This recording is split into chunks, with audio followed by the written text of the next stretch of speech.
In today's episode, we're going to go through some of the Innovative Initiative grants that were awarded by the ACC Foundation. The Innovative Grant Program is designed to encourage, facilitate, and reward innovative and creative approaches to fulfill the mission of the college. History Chair Dr. Alexander Marriott received $950 for the Making History Sing project. The project will help bring to life forgotten music from the Library of Congress in collaboration with the music department. How do you make history sing? So the project came about because a couple of years ago I had Dr. Moody and the music people take a song that someone had given me that was popular in the 1850s, so obviously we don't have any recordings of it, and bring it to life, figure out what it would sound like, because I had all the sheet music for it and the lyrics. And it's based on a poem, and it's about going to the West, and it's all about the allure of the West. So it's a really good antebellum song, and they recorded it. To the West, to the West, to the land of the free, where mighty misery rolls down to the sea, where a man is a man if he's willing to toil, and the humblest may gather the fruits. It turned out really great, and suddenly in U.S. History 1, where all we really have are pictures and paintings and some photos at the late period, we have an audio that we can share with the students. And it's not just waiting to get to U.S. History 2 for all the videos and audios of actual historical events. We can, recreate something legitimate, a legitimate source, and engage with the students in a much more familiar to them sort of way. Because I don't know if you've seen a lot of kind of like people living the history as opposed to just reading about it in black and white. Absolutely. And they could read the poem, they could read the lyrics. It wouldn't mean the same thing as actually hearing what the sound of the song would have been. And so Dr. Moody has been fantastic about wanting to do this more. The only real impediment is it costs money to bring in, a professional musician and to do the recording. So we applied for an innovative teaching grant from the ACC Foundation, and we got it. And so we are budgeted to bring 2 songs back to life this year. So Dr. Moody and I are currently combing through the thousands of options to figure out what would be the best 2 to bring back. So we'll be up to a grand total of 3 by the end of this academic year, and we're going to put them on the ACC website. We'll have a page in the music department and in the history department that will be the same page. It'll be linked to the same place, and we will have all the songs available there so people can go and listen to them, download them, do whatever they want with them at other institutions. So it's going to be kind of like an open license form. Absolutely, and a little write-up on the songs themselves. We can figure out about who put them together and whether they were popular for very long, et cetera, et cetera.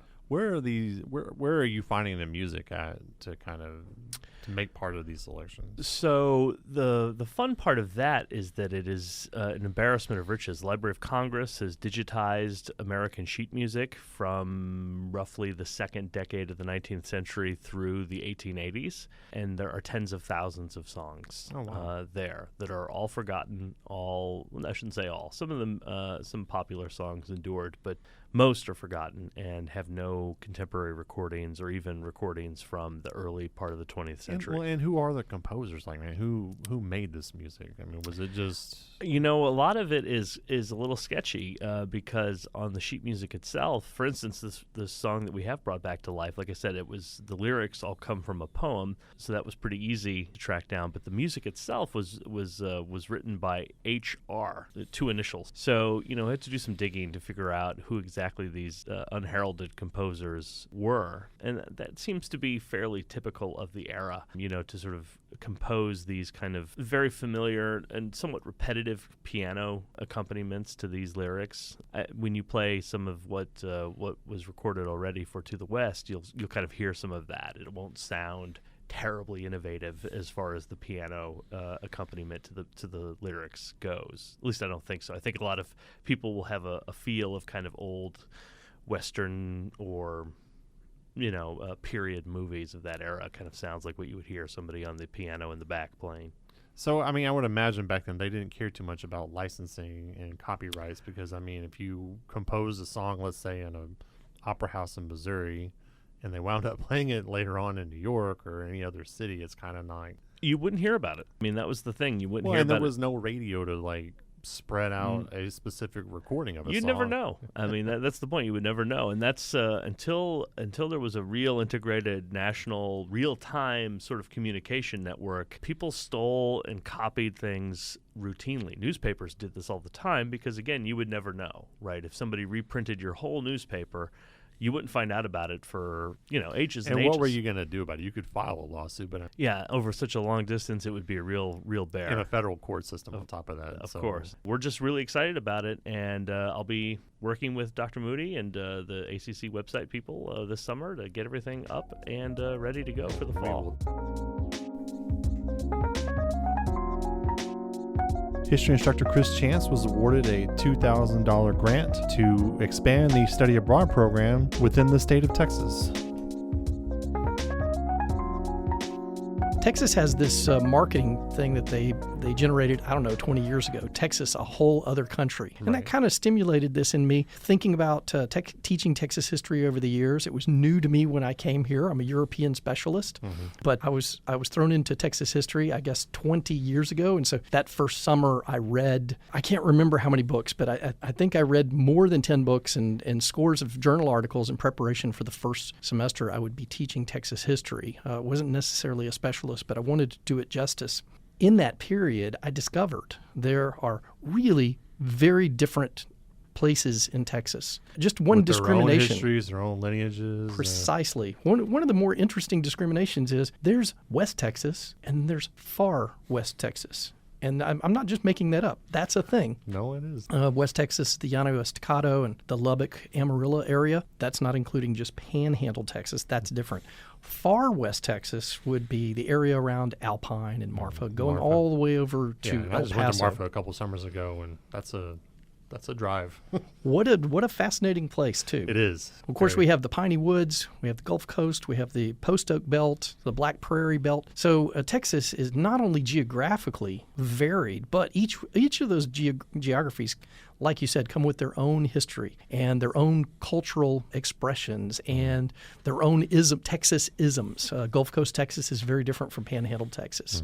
Well, and the upper Gulf Coast of Texas is very different from the beach down in the valley. I mean, it's just I didn't mention the valley. So we have Gulf Coast, Texas. That does not include the valley. Well, it's all one state. And so this really stimulated in me this idea that we should be doing some sort of Texas, and what I was considering a study abroad, because Texas is a whole other country. We could take some of our students another thing I found pretty early on, taking lots of field trips into Houston, into the Gulf Coast area.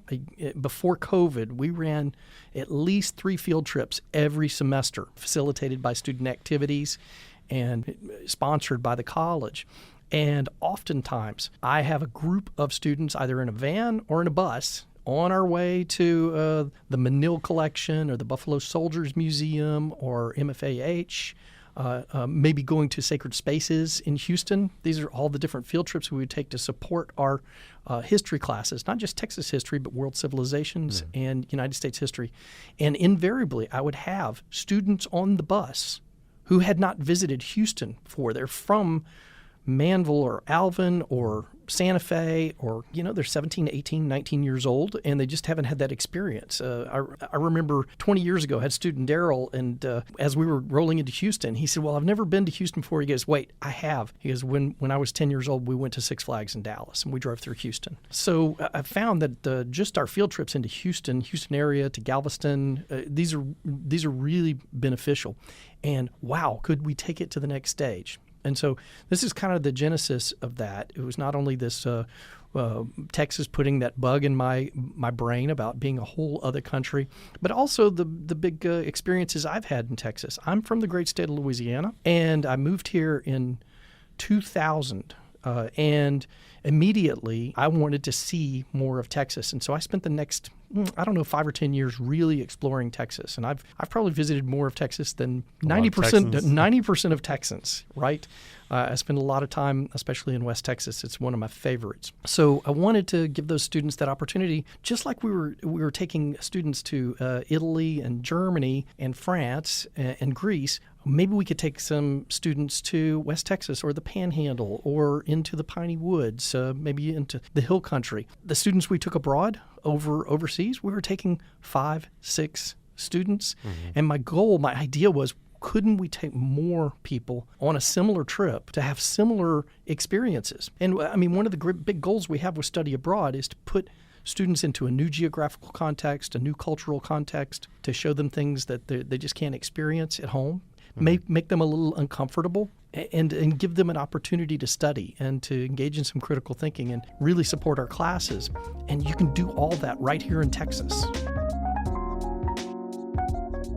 Welding coordinator Michael Mejia was awarded a $3,000 grant to purchase a CNC plasma table, which will integrate cutting technology into the student training.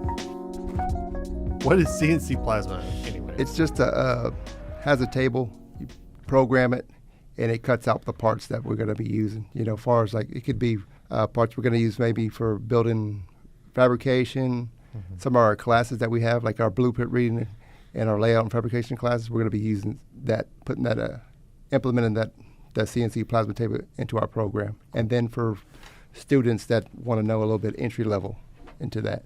So how is it different from any other type of cutting or? Normally you do a plasma, you can do it hands-on, just manually. So this one's going to be a little bit more precise rather than, you do it hand, you're going to have a little bit of shaking here and there. So it might look a little bit rougher than, using a mechanical device, machinery device. And so how does this machine work? This one's going to have an arm. So you'll have a arm with the plasma gun on it also. And then you just have to program it as far as whatever you would want to cut. It's going to be hooked up, like I said, with the air. And once you program, push start, it'll cut the piece out for you. So, and how is the grant going to help you? The grant's going to help us to purchase the machinery, because this is just a little entry one. It's only about a 3x3 roughly, give or take, and just something so the students can kind of be visible. And as far as the room that we have in there, the space kind of accommodates the space that we have, Okay. And so the students will have a hands-on experience. So when they get into, say, a job setting, they know what they're looking at, I was saying, so this is something they deal with. Yes. Out in whenever they, finish their certification. When they get out and they start working, this is what they'll experience. Yeah, it's more fabrication shops. So shops around here, they'll have a bigger table, bigger machinery. But this one, same kind of programming, So at least they'll have a little heads up of the knowledge with the CNC plasma. So what other programs can use this? The CNC, and then drafting also. So they can kind of entry level teach their students too. We can kind of collaborate. That's kind of what this CNC plasma was for. So we can get kind of all the departments. Students in 2 different programs. Yes. So maybe if they're not into welding, they're into programming, so they can go up with that. Diagnostic Cardiovascular Sonography Director Danielle Comendo was awarded a $1,500 grant for ergonomically designed sonography equipment in order to prevent workplace injuries.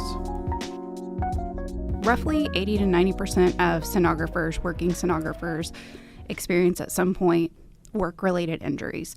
So carpal tunnel, tendonitis, neck injuries from the constant and repetitive movements as a sonographer when you're taking care of patients and when you're scanning them. Those repetitive movements, they cause the injuries. So our thought was, if we can teach our students early on good habits, it will help protect them and help them have a long career. So with this grant, we were able to purchase 30 practice probes, and those probes will be assigned to our incoming freshmen day 1. We will create videos on probe manipulation, good techniques, things such as that. They can watch the videos on Blackboard, and then they can practice at home with those probes, with the practice probes. And then they'll return the probes to us, and they'll continue on through the program, so it's something we can continuously use. What is it about what they do that kind of causes these injuries? I know you were saying the repetitive action, but the equipment that they use, how does that kind of lead to injury if you're not using it correctly? We call it a probe, an ultrasound probe, but essentially what it is, kind of like a wand, and that's how we generate ultrasound. And so if you're not holding it correctly, or if you have your wrist in a not neutral position, then it's going to cause those injuries. So when would this material be available? When can they start using it? And kind of how are you going to implement it in the program? Our incoming group starts in August, so we'll go ahead and assign them all a probe in August, and then we will record videos on, probe manipulation, good techniques, and then those videos will be available on Blackboard to them day 1. So they can start working on the videos, practicing, the techniques. So day one, it will be available for them. And so this is not even just one class. Like, this is going to be something that they're going to be dealing with throughout their entire time in the program. Exactly. Yes. And the hope is, we instill these habits now, and that way when they get out in the field and they are practicing, it will help minimize those injuries down the road.